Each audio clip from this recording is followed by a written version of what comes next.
ह्याच्यामध्ये साईजेस दिलेले आहेत, 9 नंबरचे कर्ल, 8 नंबरचे कर्ल. आता तुम्हाला जनरल माहिती आहे की आपण जेव्हा कोणताही कर्ल मशीन पण घेतली त्याच्यामध्ये तुम्ही हा असा वेव टाकला आहे, ठीक आहे. हा सुटल्यानंतर कसा दिसेल, असा दिसेल, ठीक आहे. तुम्ही समजा हा लावला आहे तर हे पण तुम्हाला आयडिया येईल. जस्ट आपण कारण कमी करतो, कर्ल्स करतो मशीनने, तर ह्या असा येणार आहे, ठीक आहे. आता हा सुटल्यानंतर किती बारीक होणार आहे हा तुम्हाला पण आयडिया येते. तर जेव्हा तुम्ही क्लायंटचे करणार आहात तर क्लायंटचे करताना तुम्हाला ह्या साईजमध्ये चेंज करायचे आहे की कोणाला किती टाईट कर्ल्स पाहिजे. खूप जणांना खूप जास्त टाईट कर्ल्स पाहिजे.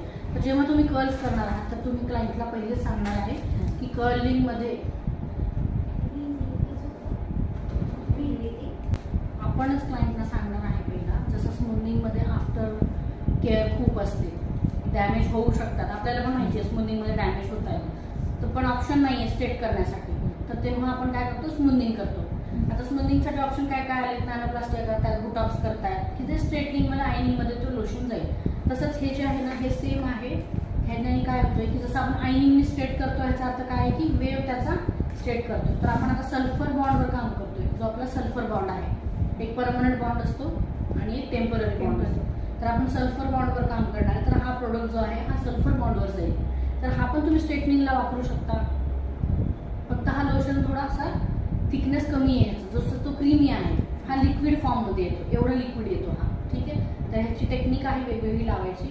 तर ह्याच्यामुळे ना डॅमेज होऊ शकतात. पीएच जो आहे 9 ते 10 आहे याचा, 8 to 9.5 जनरल पीएच आहे याचा. तर तेवढा पीएचचा तुमचे हेअर्स होणार आहे.